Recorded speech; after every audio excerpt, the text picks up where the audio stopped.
em 2 Reis, capítulo 5, e diz assim: E Naamã, chefe do exército do rei da Síria, era um grande homem diante do seu senhor e de muito respeito, porque por ele o Senhor dera livramento aos sírios. E era este varão um homem valoroso, porém,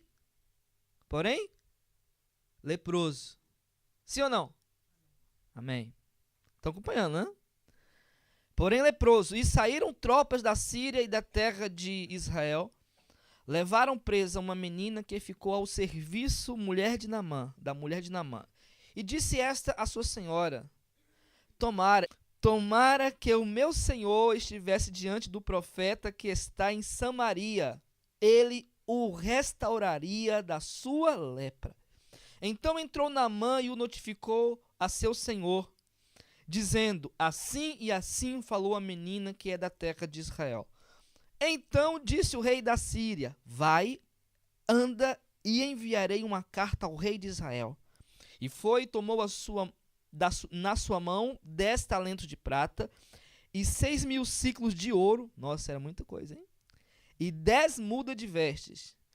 E levou a carta ao rei de Israel, dizendo: Logo em chegando a ti esta carta, saibas que eu te enviei Naamã, meu servo, para que restaures da sua lepra.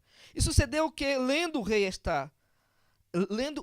rei de Israel a carta, rasgou as suas vestes e disse: Sou eu Deus para matar e para vivificar? Para que este envie a mim? Para eu restaurar a um homem da sua lepra? Pelo que deveras notar, e peço-vos, e vede que buscai ocasião contra mim. Sucedeu, porém, que, ouvindo Eliseu, homem de Deus, que o rei de Israel rasgara suas vestes, mandou dizer ao rei: Por que rasgastes as tuas vestes? Deixai-o vir a mim, e saberás que há profeta em Israel. Veio, pois, Naamã com seus cavalos e com o seu carro, e parou à porta da casa de Eliseu. Então Eliseu mandou um mensageiro, dizendo: Vai e lava-te 7 vezes no Jordão, e a tua carne te tornará, e ficarás purificado. Porém, Naamã muito se indignou e se foi, dizendo: Eis que eu dizia comigo, certamente ele sairá, pôr-se-á em pé, invocará o nome do seu Senhor, seu Deus, e passará a mão sobre o lugar e restaurará o leproso. Não são, porventura, Abana e Farpar, rios de Damasco, melhores do que todas as águas de Israel? Não me poderia eu me lavar neles e ficar purificado?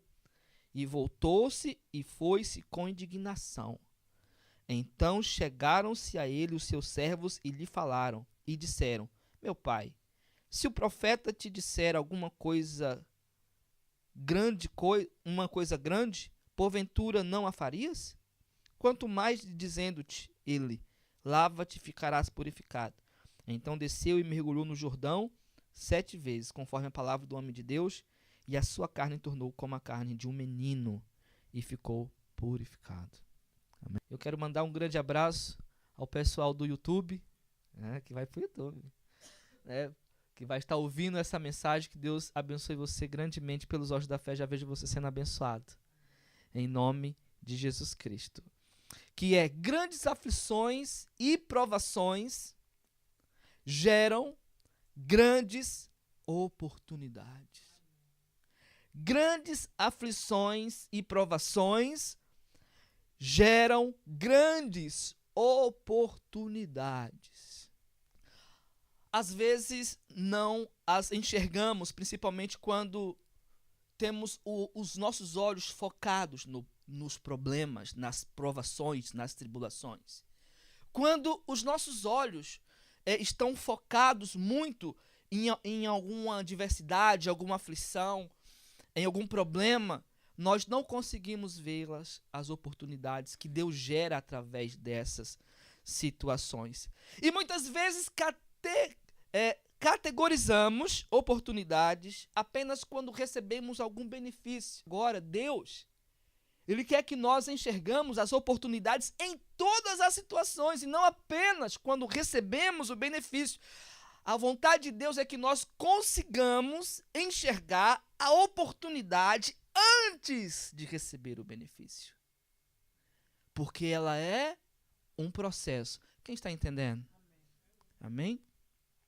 Então, a oportunidade que nós temos não é quando nós temos um carro, uma casa, ou etc., ou conquistas pessoais, ou algum benefício gerado.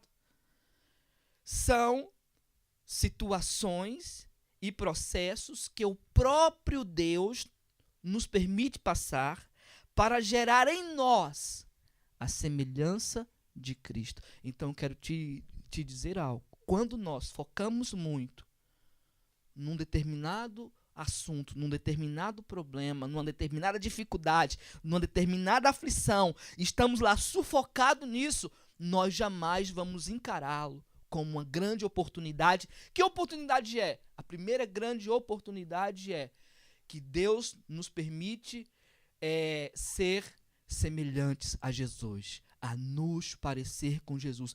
Todas as grandes aflições.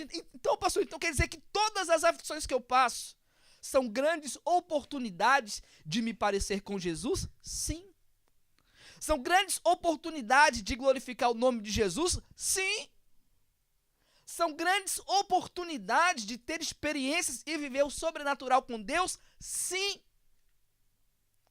Antes dos benefícios, antes das bênçãos acontecerem, são grandes oportunidades. Porque Deus trabalha em nossas vidas de uma forma pessoal. Deus trabalha na vida de cada um de uma maneira. Mas os princípios e os propósitos eternos são os mesmos. São os mesmos. Ele só vai agir na forma de cada um de uma maneira. Mas os princípios e a maneira de pensar e a maneira de agir são os mesmos. Então nós temos sim, todos os dias, oportunidades de fazer a diferença e de sermos diferentes. E assim tocar o coração de Deus com as nossas ações, com a nossa visão e com a nossa mentalidade. Agora, nós precisamos tirar os nossos olhos da bênção, queridos. Parece uma coisa... Nós precisamos, a cada dia, tirar completamente os nossos olhos da bênção. Porque quando nós focamos os nossos olhos na bênção, de ser abençoado, e tudo mais, primeiro que nós não precisamos correr atrás da bênção, que ela vem e nos alcança. E segundo, que os nossos olhos precisam estar no abençoador e não na bênção. Quando os nossos olhos estão focados na bênção, nós ficamos limitados a não entender o processo que Deus está fazendo na nossa vida. E sempre vamos esperar a hora do benefício chegar. A nossa preocupação é nos beneficiar a si próprio quando corremos atrás da bênção. Mas quando os nossos olhos estão no abençoador, mesmo que eu não seja beneficiado, não interessa. O que importa é que o nome do Senhor, de alguma maneira, está sendo glorificado e eu estou a me parecer mais com Jesus. E que todas as coisas contribuem para o bem daqueles que amam a Deus. Precisamos colocar os nossos olhos no abençoador e entender o que o Senhor quer realmente da nossa vida. Precisamos ter um novo olhar e perceber e termos os discernimentos que tudo o que acontece conosco, seja bom ou seja ruim, são grandes oportunidades para a glória de Deus. Então, Naamã, ele olha só, ele estava leproso. Ele ouviu, foi lá, mas quando ele se depara com a situação, ele fica indignado. O homem estava prestes a ser curado de uma doença incurável aos olhos dos homens. Ele estava no caminho da oportunidade. Ele chega, olha e fala: rapaz, eu achei que o próprio Eliseu ia vir aqui, sair, invocar ao nome do seu Deus, colocar a mão sobre a lepra, Ele não sabe que eu sou um homem de grande valor?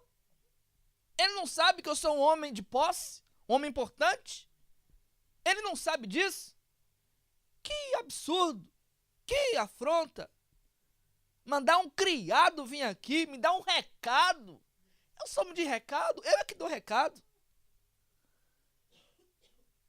Olha só. Às vezes nós queremos desenhar a forma que Deus deve agir conosco. Queremos desenhar. Deus, tu vai fazer assim, assim, assado e tal. E é dessa forma. Se entendermos as oportunidades que Deus está a nos dar em meio aos sofrimentos, se tirarmos esses olhos e falar, não é para benefício meu, é o último caso, é a vontade de Deus, Pai, é para a tua glória. Não importa o que eu passo, eu sei que o Senhor tem pensamento de bem para mim.